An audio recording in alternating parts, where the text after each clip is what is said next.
Hola, hola gente, ¿cómo están? Bienvenidos al canal de la JS. Para esta ocasión les traigo la comparación del segundo episodio de la tercera temporada de Rifureta y la novela ligera. En el primer episodio volvieron Hajime y su harem, donde los vimos junto a la princesa Liliana, Koki y sus amigos viajando a bordo de la aeronave Fenrir hacia el mar de los árboles, con el objetivo de entrar y conquistar el laberinto del bosque de Jaltina. Sin embargo, durante el viaje vieron a dos miembros de la tribu de Shia siendo perseguidas por soldados imperiales, pero resultó todo ser una trampa de la tribu Jaulia, y después de una que otra cosa en medio, resulta que el padre de Shia, Kam, se dirigió al imperio con su grupo para liberar a los de su raza, pero ya no se sabe qué fue de él. Al final, Hajime terminó cambiando el objetivo del laberinto para ir al imperio a ayudar o salvar al padre de Shia, y eso es lo que vimos en este segundo episodio. Pero antes de entrar en materia con las comparaciones, veamos qué me preguntaron en el último video. Nina Yasmin, saludos, me pregunta si he visto Hazbin Hotel. No, no lo he visto. Bueno, le eché una mirada porque no sabía qué era, pero lo poco que vi me pareció interesante. Puede que le dé una chance ya que no tengo nada que ver en mis ratos libres. También me pregunta si he jugado World of Warcraft. No, he visto el juego pero jamás lo he jugado. Luis Warcraft me pregunta si yo fuera a otro mundo tendría un harem y si viviría como aventurero o tendría un reino. Claro que tendría un harem, pero uno no muy grande, 3 o 4 máximo. Y preferiría vivir como aventurero. Tener un reino suena bien, pero es mucho trabajo. Tienes que saber cosas de política, economía y esas vainas. Gastón Rodríguez pregunta si podría hacer estos videos cada 2 episodios. No, ¿qué te pasa? Que te cuelguen por hacer esa pregunta. ¡Qué falta de respeto, por Dios! Bueno, a decir verdad, si lo hiciera así, me empezaría a dar flojera cada vez que toque hacer el siguiente video. Después diría, mejor lo hago cada 3 y lo resumo para que no salga tan largo y... No creo que ustedes quieran eso, ¿o sí? Por último, Máximo Fender, saludos, me pregunta si prefiero el doblaje original de Rifureta o el latino. El original. Lo he escuchado tantas veces que se me hizo raro escucharlo en latino y no podría darte una opinión concreta porque solo lo vi en latino una vez y ni me acuerdo de las voces. Ahora, en la siguiente sección de comentarios me pusieron algunas cosas que olvidé mencionar en el video pasado. Alejo, creo que ese era tu nombre, ¿verdad? Me puso que estaba esperando la parte donde Shia manda a callar a Koki. Cierto, cierto, se me escapó esa parte porque después de que Koki intentó que Yue, Shia y Tio abandonaran a Hajime, las tres le agarraron asco e incluso Shia le dijo que para la próxima le hable con más respeto. Sandalfon me dejó dos comentarios. Uno dice que olvidé que en la conversación entre Shizuku y Koki, ella le da un ejemplo sobre el boxeador que entrena para ser el más fuerte, y que si es tan fuerte, ¿por qué no vigila las calles para golpear delincuentes? Sí, no lo mencioné, pero bueno, eso es ya ser demasiado detallista. El otro es que sí mencionaron el tema de la invasión de los demonios en el bosque, pero que en el primer episodio hubo un error en la traducción. Bueno, entonces eso ya no es culpa mía. Y sí, vi que mencionaron a los demonios en este segundo episodio. Bueno, entonces, esos fueron todos los comentarios de preguntas y cosas que olvidé. Ahora, ¿cuál será la pregunta de este video? Ya que en este episodio tuvimos la aparición de los Power Rangers, esa será la pregunta. ¿Cuál Ranger es tu preferido? ¿El rojo, el azul, el amarillo, el rosa, el verde, etcétera? Entonces, una vez hecha la pregunta, vamos a empezar este video. Espero lo disfruten mucho, le den todo su apoyo dejando un like para que podamos llegar a más personas y que esas personas se suscriban al canal. Ya sin más que decir, empecemos. Muy bien, este segundo episodio que se estrenó el pasado 21 de octubre se llama Grito de Rebelión, nombre parecido al segundo capítulo del volumen 7 llamado El Rugido de la Revolución. Mi calificación de este episodio sería, si lo veo como episodio de anime así nomás, le daría un 7.5 de 10. Sin embargo, como adaptación, como siempre hubo cosas que se omitieron o fueron recortadas de la novela y por esas cosas que no mostraron mi calificación sería de un 5,5. No fue tan criminal como lo del episodio anterior, pero sí me hubiera gustado ver ciertas escenas que duraran más. Por cierto, en la pestaña de comunidad vi que algunos mencionaron que querían ver la escena de Hajime en la taberna o el bar del gremio de aventureros bebiendo alcohol y haciendo realidad un cliché que a él le gusta. A mí más bien me hubiera sorprendido si hubiera salido esa escena, porque en el anime, a excepción de unas pocas veces en la primera temporada, se ha dejado muchísimo de lado el tema de que Hajime es un aventurero. Los que solo han visto el anime capaz que ni saben ni recuerdan que Hajime es un aventurero. No se mostró cuando se inscribió en el gremio, cuando obtuvo el mayor rango, oro o dorado, uno que otro trabajo que hizo y hablando con uno que otro maestro del gremio. Nada de eso se vio en la segunda temporada. Por ahí alguna cosa cuando Hajime llegó a Eraisen para dejar a Mio en su casa. Por eso ya sabía que no iba a salir esa escena. Otra explicación que tiene mucho sentido la puso su suscriptor, y es el hecho de ver la escena de un adolescente bebiendo alcohol, ya que a excepción de Yu y Tio, todos los demás miembros del grupo son menores de edad. Como dice, en Japón no debe ser bien visto algo como eso, ni que estuviéramos en Latinoamérica. Una cosa es que lo cuenten en una novela y otra cosa es verlo animado o representado. Bueno, quería empezar la comparación dando mi opinión entre comillas de esa escena. Entonces, este segundo episodio comienza dándonos una imagen del Imperio Holcher. Debo decir que sí, es más o menos como me lo imaginaba, una ciudad muchísimo más grande que el reino, siquiera creo que es unas 3 veces más grande. En el centro vemos el palacio que está rodeado de agua, donde recuerdo que mencionan que está lleno de monstruos acuáticos y ahí es donde lanzan a los criminales o la gente que trata de infiltrarse en el palacio. A la derecha está, aunque no se logra vislumbrar del todo, la arena imperial que es bastante grande. Luego vemos escenas que representan lo que es el Imperio Holcher, mercados de esclavos hombres bestia, personas de aspecto rudo, que como mencionaron en el episodio anterior, el imperio es una meritocracia basada en la fuerza, incluso los civiles tienen algún tipo de formación marcial. Según lo que nos cuenta la novela de este imperio, dice que es una nación prácticamente nueva, no lleva muchos siglos de existencia, fue fundada por un grupo de mercenarios que fueron fundamentales para ganar la última gran guerra contra los demonios.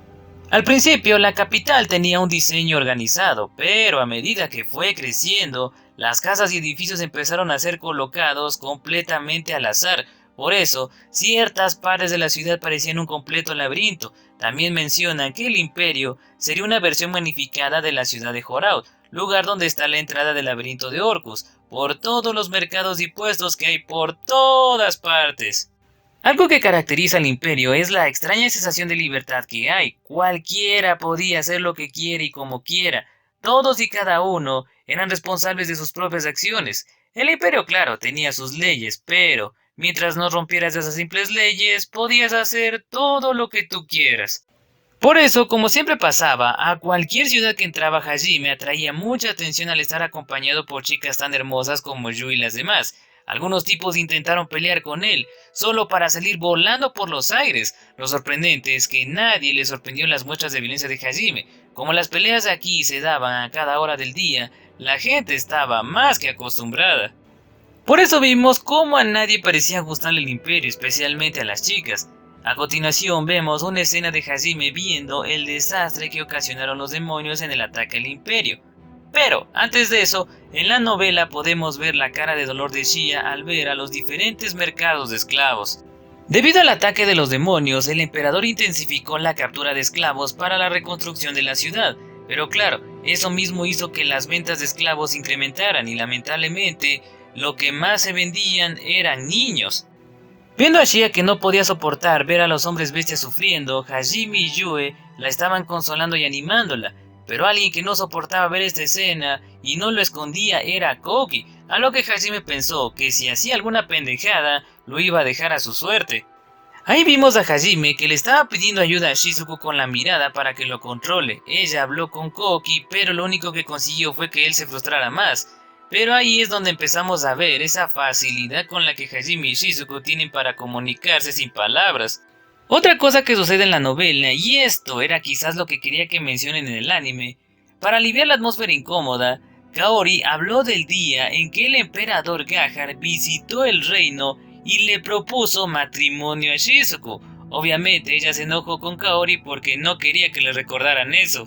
Para los que no recuerden o no sabían, el emperador Gahar visitó el reino durante los eventos del volumen 1. Ahí tuvo una pelea contra Koki y ¡pah! Lo derrotó facilito.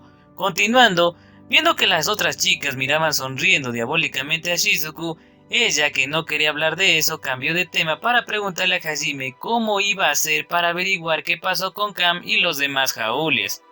A lo que él responde que irá al gremio de aventureros para, mediante el uso de su rango oro o dorado, obtener información. Al menos quería descubrir si estaban encerrados en prisión, si fueron convertidos en esclavos o si estaban por ahí escondidos. Esa última opción no era tan descabellada, debido a que después del ataque de los demonios, la seguridad había sido aumentada. Las patrullas revisaban cada rincón y callejón de la ciudad. Además, habían reducido el límite del número de esclavos con la que cada persona podía ingresar en la ciudad. Hajime estaba incluso impresionado de cómo hizo K para infiltrarse en el imperio, pero como ya no podía comunicarse con los demás, lo más probable es que fueron capturados, ya que los Jaulias eran hombres conejos especiales. Aunque dudaba de poder conseguir información en el gremio, al menos esperaba escuchar algunos rumores. También, a pesar de que Shia se sentía mejor, aún seguía preocupada, pero Hajime y Yue la terminan de animar diciéndole que aun si fueron capturados los liberarán, aun si tenían que quemar todo el imperio, a lo que Shizuko se asusta porque parecía que hablaban en serio, y todavía más cuando Kaori se rinde y dice que el imperio está condenado. Mientras el grupo se dirigía al gremio, llegaron a las partes de la ciudad que más fueron afectadas en el ataque de los demonios.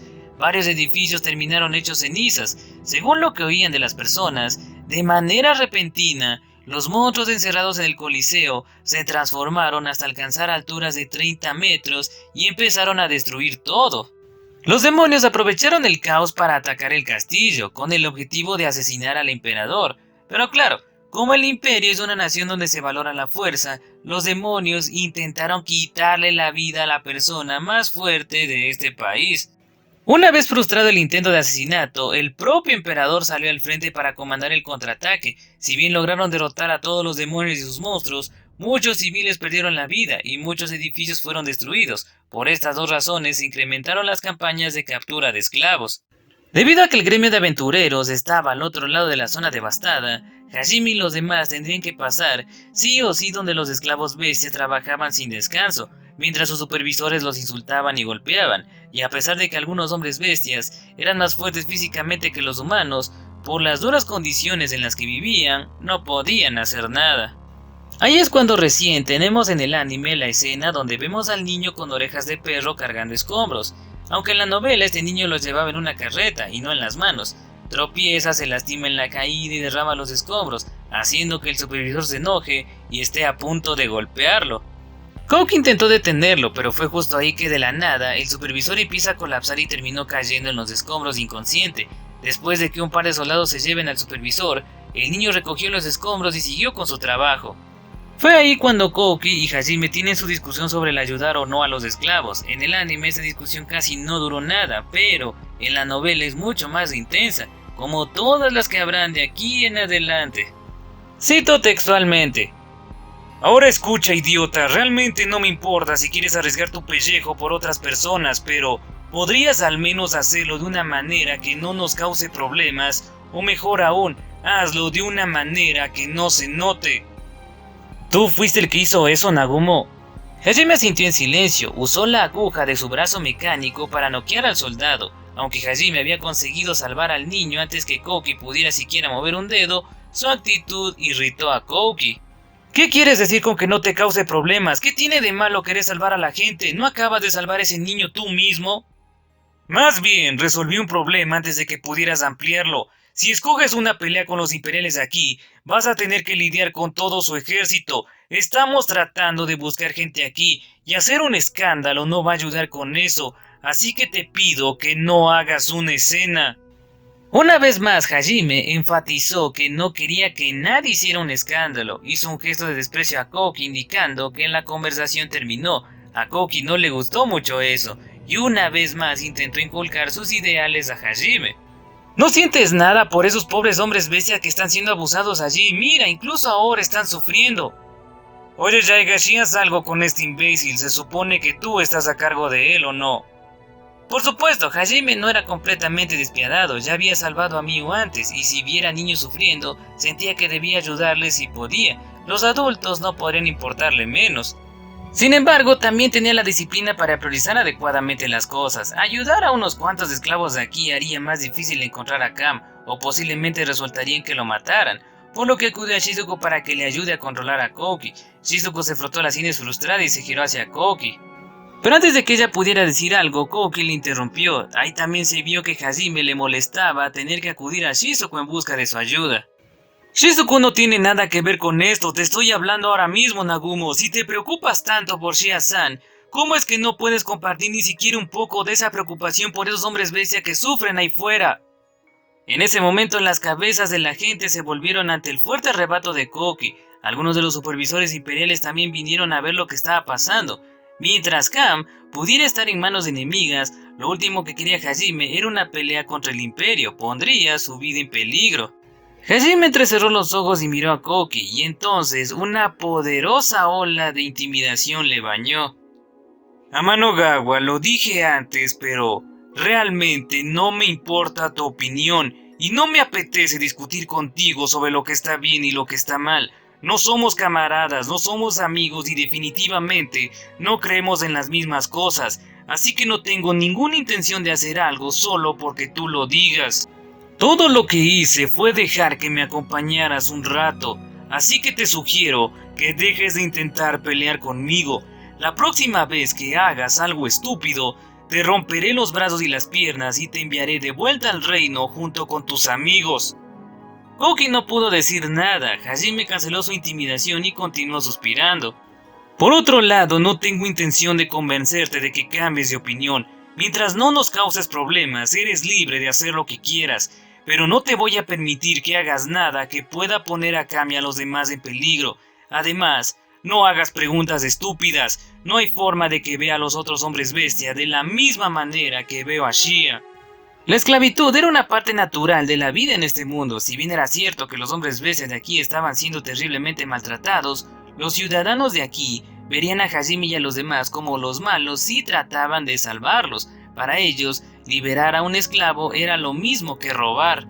Si uno quería ayudar a los esclavos en estas circunstancias, necesitaba estar preparado para ir hasta el final. Necesitaba la determinación de luchar contra todo el imperio y obligar a toda una sociedad a no volver a utilizar esclavos. A menos que sean capaces de lograrlo, sus esfuerzos solo empeorarían las cosas para los hombres bestias. Como pudieron ver, toda esa fue la discusión que no se mostró en esta parte. Después de eso, los amigos de Koki trataron de consolarle, pero eso solo lo hizo sentir peor. Koki tenía que soportar todas esas cosas hasta que consiga la magia antigua del laberinto del bosque y hacerse más fuerte, porque sabía que Hajime podía mandarlo de vuelta al reino con un chasquido. A continuación tenemos la conversación entre Shizuko y Tio, donde la dragona le da algunos consejos a Shizuko, que la terminan sorprendiendo porque ella está más acostumbrada a verla en su modo pervertido. Al final, Tio le termina diciendo a Shizuko que está bien que se preocupe por los demás, pero que debería enfocarse en ella misma para no preocupar a las personas que se preocupan por ella, como Kaori. A lo que las dos en la novela tienen un momento donde Shizuko le dice lo preocupada que está por Koki y Kaori le dice que también ayudará en lo que pueda. Siguiendo con el anime, tenemos unas cuantas escenas donde los miembros del grupo buscan información. Hajime peleando con las personas, Koki y Shizuko preguntando, Kaori y Tio hablando con algunos hombres bestia. Algo que me llamó la atención fue esta escena. La primera vez no me fijé, pero cuando lo vi de nuevo no dejé de reírme. Ryutaro hablando con un tipo debido a que la pobre Suzu al parecer la confundieron con un niño bestia y la metieron en una jaula con un grillete en el cuello y todo. Bueno, no sé si fue eso o ella hizo algo malo. ¿Cómo me reí en esa parte? Tras eso pasamos a la escena donde Hajime y los demás comparten la información que obtuvieron, pero en la novela en esta parte pasa lo que al parecer muchos querían ver. La escena de Hajime bebiendo alcohol en el bar que mencioné al comienzo. A ver, ¿cómo es mismo esta parte?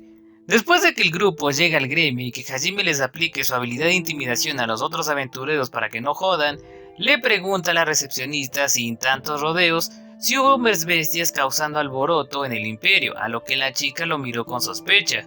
Al final la recepcionista lo mandó con el viejo que atendía la taberna o el bar del gremio, típico de los camareros. Él estaba puliendo una copa de vino a pesar de que ya estaba limpia. El camarero le dice a Hajime que a menos que sea un cliente no tiene nada que decirle. A Hajime esto le pareció una escena muy cliché, pero este era uno de los que le gustaban. Así que pidió una botella de licor más fuerte. El camarero entonces le puso la botella delante, pero una vez que Hajime la abrió con gran habilidad, la botella emitió una fragancia bastante fuerte y desagradable. A algunos les provocó ganas de vomitar, otros les recomendaron a Hajime pedir otra botella mejor, pero Si quería caerle bien al camarero, tenía que beberse esa botella. Hajime bebió todo el contenido y le sonrió al camarero, que alzó las manos aceptando su derrota. Por cierto, a pesar de que era una botella de alcohol bastante fuerte, a Hajime no le hizo nada porque una de sus habilidades es la resistencia a los venenos. Sin importar cuánto bebiera, jamás se embriagaría. Eso lo decepcionó un poco, ya que pensó en su padre, que era un fanático de la bebida. Tras eso, Hajime y el camarero hablaron sobre el tema de los hombres conejos. Resulta que durante el disturbio demoníaco, algunos esclavos lograron escapar, entonces se emprendió una gran cacería. En el proceso, un escuadrón de imperiales se encontró con un grupo loco de hombres conejo, que a pesar de que eran solo una docena y los imperiales unos pocos cientos, aguantaron bien y por el peso de los números terminaron derrotándolos, capturándolos y llevándolos al castillo. Ese acontecimiento era lo más comentado en la ciudad, y esa es la otra razón por la que a mí no me sorprendió que esta parte fuera omitida, porque podrían preguntarle a cualquier persona y les diría lo mismo que el camarero. Eso sí, sabiendo que Kami y los demás estaban en el castillo, seguramente no la deben estar pasando bien. Lo único importante es que todavía seguían vivos. Normalmente Kami y los demás habrían sido ejecutados por matar imperiales y no capturados, pero por orden del emperador fue que seguían vivos. Ahí Hajime, continuando su conversación con el camarero, le pregunta más seriamente sobre el castillo, a lo que el camarero ya estaba sudando frío y el miedo le hizo dar el nombre de un guardia de la prisión del palacio. Una vez que tuvo lo que quería, volvemos al anime donde Hajime les dice a los demás que él y Yue irán a recopilar información sobre la prisión imperial. Ahí es cuando Shia, Kaori y Tio piensan que los dos se van para hacer el delicioso, a lo que Hajime se enoja y la propia Yue sale con sus típicas bromas donde menciona si lo van a hacer afuera. Ahí los más sorprendidos fueron Kouki y los demás, aunque Shizuko no sabía si estar animando a Kaori o decirle que todavía es muy joven para andar haciendo el delicioso. Esta escena es diferente porque en el anime lo discuten en un callejón, mientras que en la novela lo hablan en medio de la calle.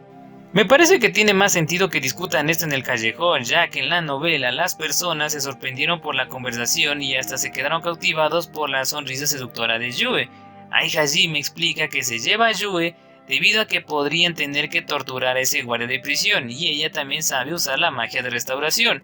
En esa parte también Kaori intentó participar porque ella es mejor que Yue en la magia de restauración, pero Hajime le dijo que no, porque Kaori es demasiado buena y no sería capaz de torturar a alguien. Al final ella aceptó y le dejó las cosas a Yue.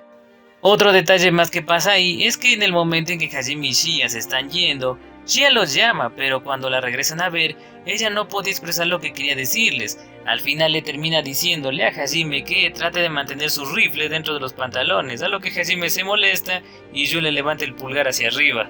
Después de unas horas tuvimos la escena en el restaurante, que mientras Hajime y Yue comían, el ambiente era frío, porque Hajime se veía demacrado y Yue se veía con la piel muy brillante. Kaori y Shia miraban enojadas a Hajime, obviamente pensaban que los dos lo hicieron mientras reunían información. En la novela mencionan que en cuanto a los demás, Tio solo suspiraba por esta situación. Shizuko también estaba mirando molesta a Hajime. Kouki y Ryutaro querían escapar de ahí, pero Suzu los mantenía ahí quietecitos con sus barreras mágicas. Hajime enojado les dice que dejen de mirarlo así, que su piel demacrada se debe a que Yue tuvo que beber su sangre una y otra vez. Shi y Kaori se hacen las inocentes. Hajime luego le dice al grupo que obtuvo la información que necesitaba sobre la prisión, que irá con Yui y Shi a liberar a Kami y a los demás. Eso es lo único que explica en ese momento, antes de la intervención de Kouki. Antes de eso, en la novela, les dice también a los demás que salgan de la ciudad a la ubicación donde están Balfed y los otros Jaúlias, que una vez liberen a todos, se teletransportarán a la ubicación de Kaori. Ahí Shizuku le pregunta si es correcta la información que obtuvo, pero Hajime dijo que era 100% real, no fake. Les explica cómo tuvieron que torturar al guardia de la prisión. Yue le aplastó las bolas y las restauraba con magia una y otra vez hasta que el tipo confesó. Al final, el pobre hombre terminó hecho pedazos que hasta Hajime se sintió mal por él. Después de escuchar eso, Kouki y Ryutaro se cubrieron las bolas al ver que eran ciertos los rumores sobre que Yue es la famosa trituradora de bolas. Luego de eso continuamos con la parte donde Kouki le pregunta a Hajime si podrían ir al castillo a pedirle al emperador que deje ir a la familia de Shia, siendo que la princesa está charlando con el emperador y Kouki tiene el título de héroe. A lo que Hajime responde que debido a que los Jaulíes mataron soldados imperiales difícilmente los va a dejar ir, además que eso podría terminar afectando las negociaciones de la princesa. En la novela esta conversación se extiende un poco más porque comentan que en las conversaciones entre Liliana y el emperador, ella le va a revelar el tema sobre la verdad de los dioses. Con eso, ahora el grupo de héroes no puede usar esa supuesta excusa de que son los guerreros de Dios. Si iban a hablar con el emperador, era obvio que a cambio de liberar a los Jaulíes iba a pedir algo muy costoso a cambio. Por ejemplo, dado que la princesa también le hablaría de Hajime, el emperador podría pedirle que reconstruya la ciudad ya que Hajime es un sinergista, o tal vez le pida alguna de sus armas. Hajime sabía que Koki, como ahora era parte de este grupo, quería contribuir de cualquier manera. Hajime trató de apoyarse en Shizuku, pero ella ya no sabía qué hacer con respecto a Koki. Fue ahí cuando pensó que, si no puede evitar que Koki haga pendejadas, al menos las utilizará a su favor. Y ahí es justo cuando tenemos la escena de Hajime pidiéndole un favor y hace que todos se sorprendan, pero mediante engaños, Koki termina aceptando llevar a cabo la distracción simulando que quiere liberar a los esclavos para atraer a la Guardia Imperial, mientras Hajime junto a Yu y Shia se infiltran en la prisión. Claro que Shizuku, muy lista, ya sabía lo que intentaba en realidad, pero no pudo decir nada porque fue ahí cuando Hajime sacó 4 trozos de mineral y los convirtió en 4 máscaras de color rojo, azul, amarillo y rosa. Koki desconcertado pregunta por qué las máscaras, a lo que Hajime le dice que sería muy malo si ven al gran héroe de la humanidad haciendo un alboroto y por eso todos debían ocultar sus identidades. A Koki le da el rojo por ser el líder, a Ryutaro el azul por ser el tranquilo del grupo, a la pobre Suzu la amarilla por ser la más genérica, a lo que ella pregunta si acaso la odia, y finalmente a Shizuku le toca el rosa. Claro que Shizuku no quería ni usar la máscara y mucho menos de ese color, y fue ahí cuando revelan su gran secreto, que por muy serio y distante que parece por fuera, en realidad le gustan las cosas lindas y adorables, aunque claro, fue más porque Kaori, luego de que se unió al grupo de Hajime, le contó todo sobre Shizuku. Que en su habitación tiene una gran colección de animales de peluche, que le gustan los animales pequeños como conejos y gatitos, además que siempre le está mirando las orejas de conejo a Shia como si quisiera tocarlas. A pesar de que seguía reclamando, al final Shizuku aceptó la máscara rosa y para hacerla sentir mejor, Shia le dice que le dejará acariciar un poco sus orejas de conejo. Hablando un poco de estas máscaras, no solo eran simplemente para que Koki y los demás oculten sus identidades, sino que tenían algunos poderes incorporados, como absorber daños por impacto y resistir cualquier tipo de ataque.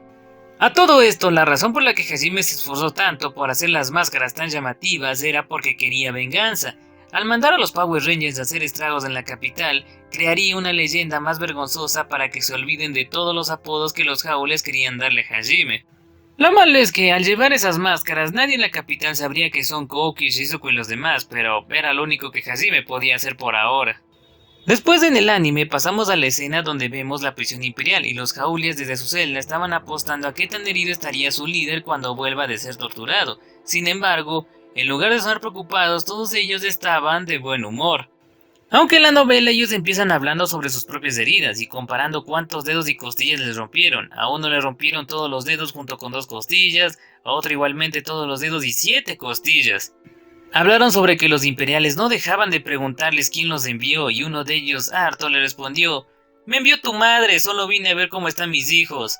Todos los Jaulíes se rieron a pesar de estar en esa horrible prisión, sabiendo que era posible ser ejecutados o convertidos en esclavos, pero ellos ya tenían planeado morir antes que lo segundo.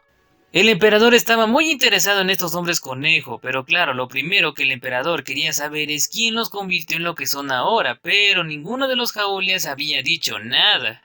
Ahí es cuando volvemos con las apuestas que habían hecho sobre Cam. Algunos apostaban a que perdería las 2 orejas, y también sobre cómo ahora Cam es la viva imagen de Hajime al hablar de cómo entrena a los nuevos reclutas, y cómo Hajime es la representación del rey demonio, y que terminará destruyendo el imperio si lo hacen enojar.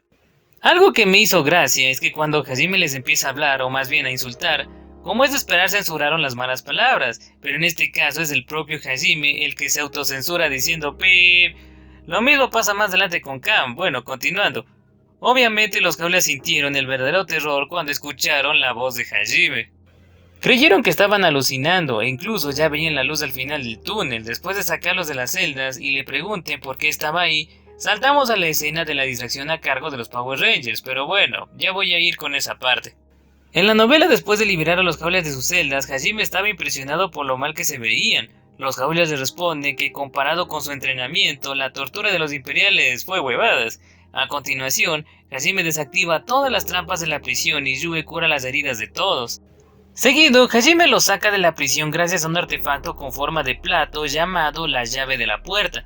Un artefacto que es un portal de teletransportación conectado con la cerradura de la puerta que tenía Kaori. Básicamente, la llave de la puerta era el punto A y se conecta donde quiera que esté la cerradura de la puerta, que es el punto B.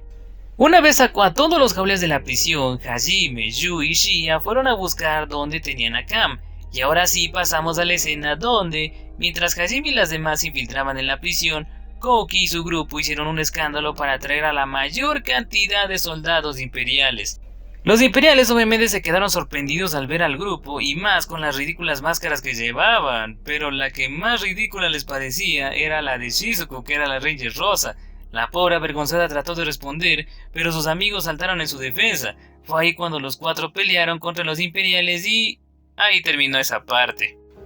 Admito que me decepcionó mucho esta parte porque duró muy poco, pero bueno, al menos la animaron. Entonces, ¿qué pasó en la novela con esta parte? Durante la pelea, los imperiales no podían contra los Power Rangers, pero debido a los ataques del Ranger rojo, los imperiales parecía que lo empezaban a reconocer, porque Kouki estaba usando la espada sagrada, que era muy conocida. También los imperiales les preguntaban qué es lo que querían, y Kouki respondió que quería que liberaran a los hombres bestia, cosa que era extraña para los imperiales, porque nadie en Tortus pediría algo así. Aunque sus amigos le recordaron la perspectiva de este mundo, Kouki al menos quería salvar a los pobres niños.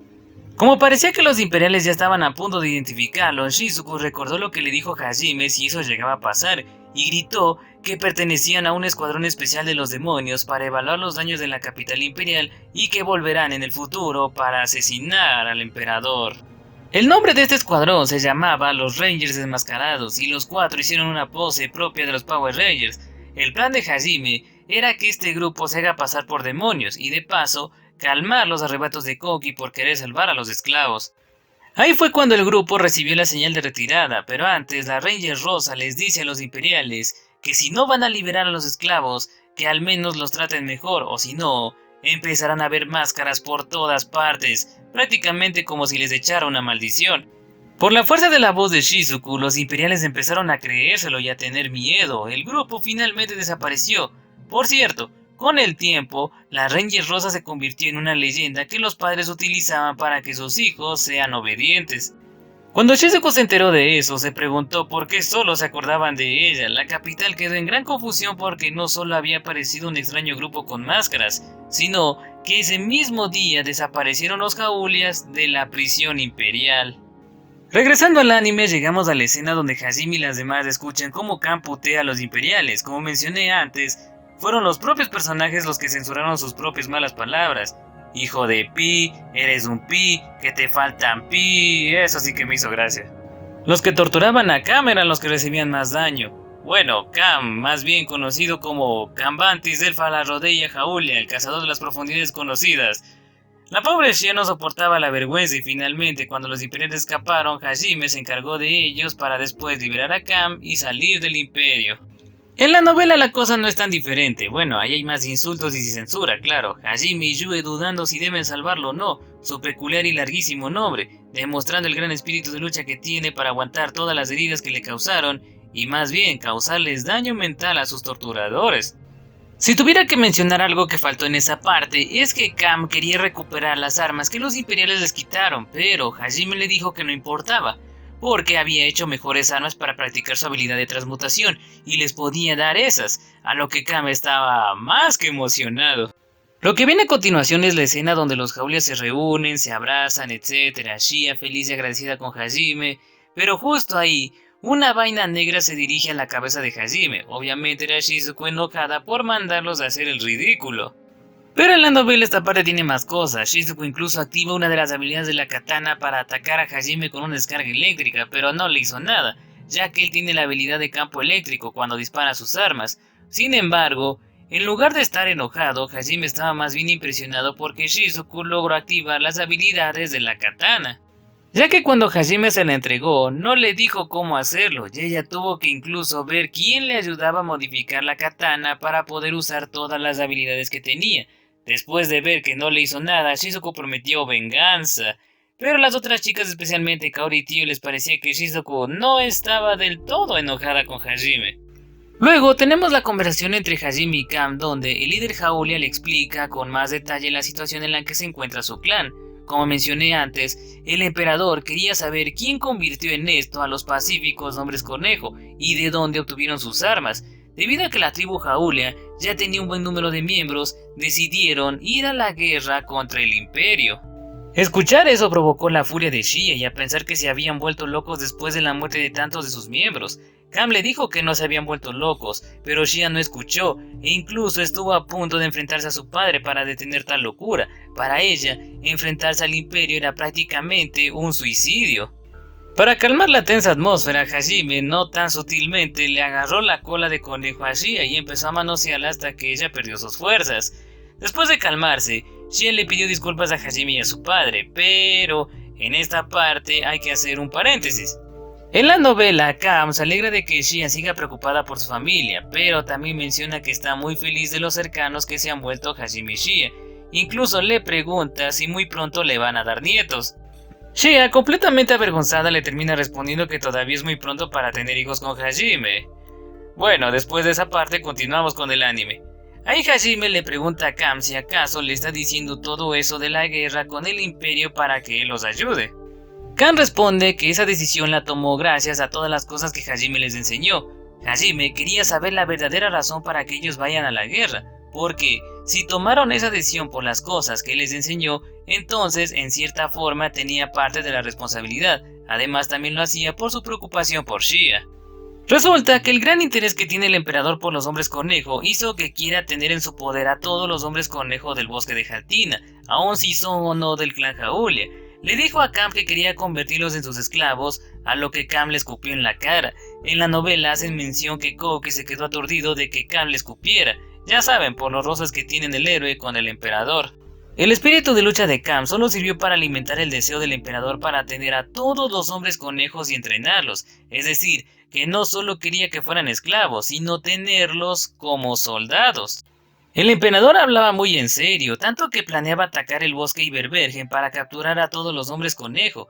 El caso era que Berbergen, por el estado actual en el que se encontraba, ya no podía soportar un tercer ataque, y si el emperador les exigía entregar a todos los conejos a cambio de no invadirlos, Berbergen definitivamente lo haría. La tribu Jaolia podría defenderse contra los ataques del imperio, pero los otros hombres conejo podrían tener un destino peor que la muerte por culpa de los Jaolias. La situación era más desesperada de lo que parecía. A eso Hajime le pregunta a Kam si en verdad cree que con solo un poco más de 100 hombres podrá derrotar al imperio. Kam sabía que eso no era posible, en un ataque frontal perderían enseguida, por eso usarían su mejor rasgo, el sigilo, para asesinar. Sin embargo, el objetivo no sería el emperador y su familia, sino la gente cercana a él, sus oficiales y soldados. De esa manera al menos podrían conseguir que el imperio los deje en paz y también forzar al emperador a que tenga que sentarse a la mesa de negociaciones. Era un plan muy arriesgado, pero no tenían de otra.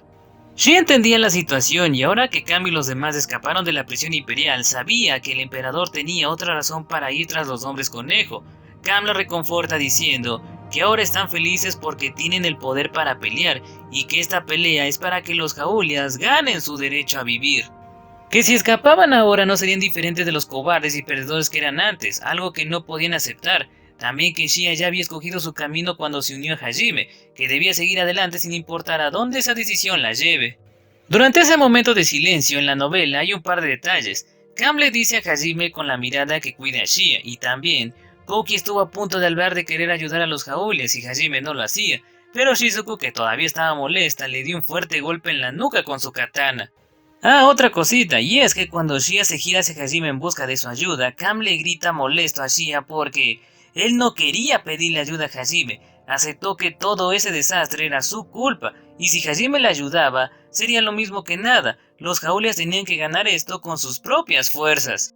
También cuando Hajime le dice a Shia que no va a participar en esta pelea, otra vez Koki salta para protestar, pero ahí Shizuku lo golpeó de nuevo con su katana y para que no diga absolutamente nada, lo golpea con su ataque eléctrico hasta dejarlo inconsciente. Debo admitir que este último detalle es el que más quería ver, qué lástima que no lo pusieron en el anime. Koki no dice ni hace nada. Y bueno, ¿quién no quiere ver cómo hacen callar a Koki de una buena vez? Continuando con el anime, Hajime detiene a Shia que estaba a punto de llorar, diciéndole que si bien no va a participar, no quiere decir que no vaya a ayudar, sorprendiendo a todo el mundo. Explicó por qué no va a participar y que no va a permitirle a los Jaolias usar un plan tan malo que haga llorar a Shia. Ahí es cuando Hajime empieza con su épico discurso de derribar al Imperio en una noche para que graben sus nombres de la historia. Ahí Hajime les grita: ¡respondan, malditos! ¡Pip! Y todos los Jaolias levantan sus gritos de guerra.